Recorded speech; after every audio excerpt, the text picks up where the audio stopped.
has implemented a lot of new policies over the last couple of months, so I thought it would be a good idea to make a standalone video summarizing some of these policy changes, but also breaking down some tips and tricks on how you can navigate these policy changes yourself and with your own Turo fleet. Let's get started. But first, I do want to remind you guys that I do have a course called the Car Sharing Masterclass, which is an incredibly in-depth course that teaches you exactly how to start and scale a car sharing fleet with the same business model that I use. We teach you everything from how to identify and buy the right below market value cars, how to automate your systems and processes, how to handle damage claims and repairs, as well as a ton of documents and resources like contractual templates for co-hosting, scripts, checklists, and more. We are constantly updating and revising the course. In fact, we have a massive update coming on later this year. And with the course, you also gain access to our private Discord and monthly Zoom calls. You can check it out by clicking the link down in the description below. And again, you can use the code OFFER100 for $100 off. First, let's talk about Turo's new maintenance policy. Turo has for a while now been transitioning to hold hosts more accountable for maintenance on their vehicles. And they've done this through a variety of different means, including changing all-star host requirements, being more strict with unlisted vehicles, the purge of 2024 where there were literally hundreds of vehicles that became unlisted on Turo overnight. It is no secret that Turo has been cracking down on maintenance on cars. But earlier this year, it was announced, and a couple of weeks ago, it was released, a policy that would basically measure vehicle maintenance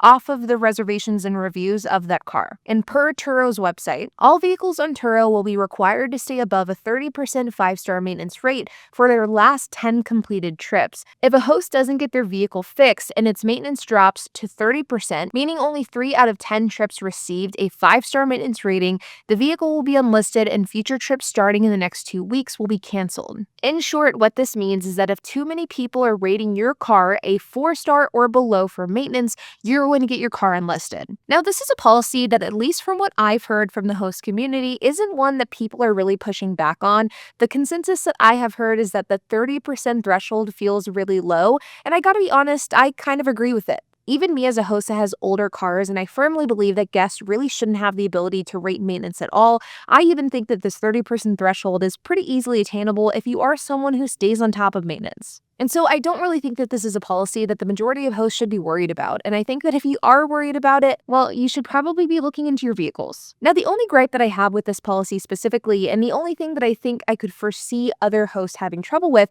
is that as of right now, this is a difficult policy to keep track of with your own cars. Like, as I'm recording this video, I actually don't really know what cars of mine have received 4-star maintenance reviews, which ones haven't, and where they stand with this policy. Sure, I have an idea of what my overall maintenance rating is and kind of what my metrics with that are, but it's very difficult to tell on a per car basis where you stand with maintenance rating specifically. Now, Turo has said that they're going to be releasing features to help you keep track of this, but as of this recording, this has not been implemented, though it will be helpful once it has. Now, for this change specifically, I don't have really any specific tips other than that you should be staying on top of your preventative maintenance and you should have a schedule for your maintenance. These are things that have always been important for any Turo fleet, but as Turo has kind of upped the ante as far as maintenance goes, these things are more important than ever. But it is also important to note that with these new Turo policies, that there are some vehicles out there that are probably just not worth buying for Turo any longer. For example, last year I bought a smart car. This car rents pretty well. It was cheap to buy, it's cheap to rent,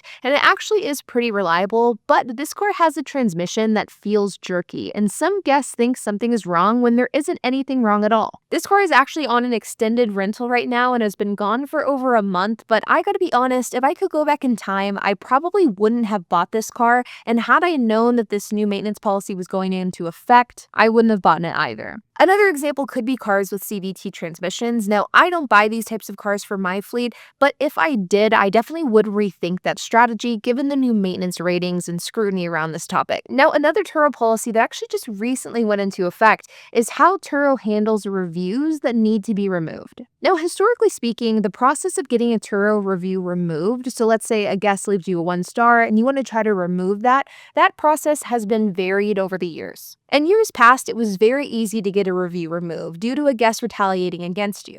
Turo would allow for you to very easily prove that a guest was retaliating against you due to either a reimbursement you filed, the timing of a review. There were a number of different factors that they would look at, and it was very easy to get a variety of reviews removed. But over the last roughly year to to a year and a half, Turo has kind of swung in the opposite direction, and they have made it incredibly difficult to get reviews removed. But as we sit here today in March of 2025, it kind of feels like Turo is beginning to course correct, and they have implemented a new policy for review removal. And now Turo will automatically remove reviews under a certain set of circumstances. And according to Turo's website, we'll consider removing trip reviews only if they are are from a guest who violates the Turo terms of service, are incentivized by a promise for payment, extra services, or a discounted rate, are motivated by a threat of extortion, contains personally identifying information such as addresses, phone numbers, or last names, includes profanity or vulgarity, reflected book trips that didn't take place. This is extremely good news, and I think I speak for every Turo host out there whenever I say that this is a welcome change. This policy went into effect earlier this month, and as of recording this video, I've already had about 6 reviews automatically removed from my profile because of these different sets of criteria, which is awesome. Now, as I mentioned, this is something that Turo has automatically implemented, so you will at some point, or you may have already, received emails from Turo letting you know that certain types of reviews have been removed. But it is something that I still encourage you to keep track of manually because Turo has a history of having some things fall through the cracks. Now, Turo has also said that this is applicable to all trips starting January 1st. I think it's worth trying to get these reviews before January 1st removed. I know that I will, though I don't know the success of that in execution. But either way, I think it's a good idea to keep your finger on the pulse to see how many of your guests are leaving you bad reviews if they violated those terms of service, and kind of cross-referencing whether or not those actually do get removed by Turo's automated system. And if they don't, then you should definitely contact support to have them manually removed. I also think that this really highlights the importance of staying on top of your own Turo fleet. Not only do you want to be able to catch whenever guests violate the terms of service, but you also want to make sure that you yourself are adhering to the terms of service as well. Making sure that you have proper photos taken within the proper amount of time. Making sure that you're checking in your cars between each and every rental. Having all of your communication within the app. These are all things that are incredibly important, and they absolutely will help you get these bad reviews removed. The next policy that I want to talk about is one that is very new, and it was actually just announced last week, and this is a policy revolving around guest no-shows. In the past, a Turo host could report a guest no-show if the guest did not pick up the car within 30 minutes of the trip start. So for example, if you have a Turo rental at 1:30 p.m. and the guest hasn't picked up the car by 2 p.m. and they also haven't messaged you or communicated with you, you could cancel that through Turo as a guest no-show and you will get partial earnings. Now, this is one of those Turo policies that's sort of up to the discretion of the host, and depending on what host you talk to, guest no-shows are handled vastly different. I am very anti-guest no-show with my fleet, and I have never reported a guest as a no-show after 30 minutes, and the only time I've ever reported a no-show at all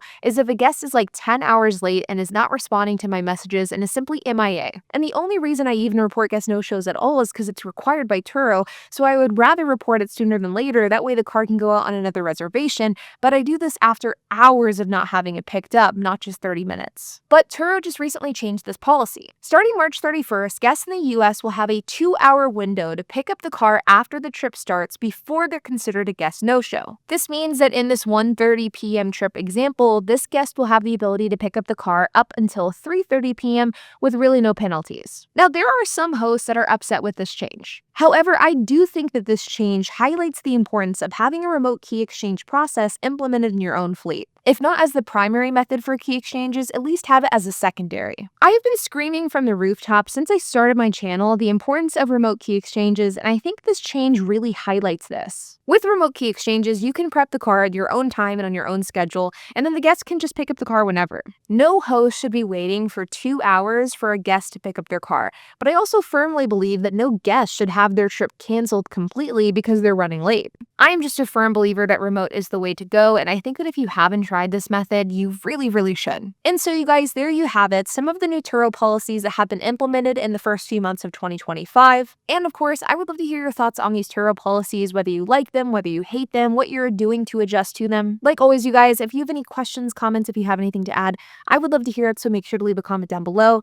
And while you guys are at it, make sure to hit the like button, hit that subscribe button, and hit the notification bell, and I will see you guys in the next video.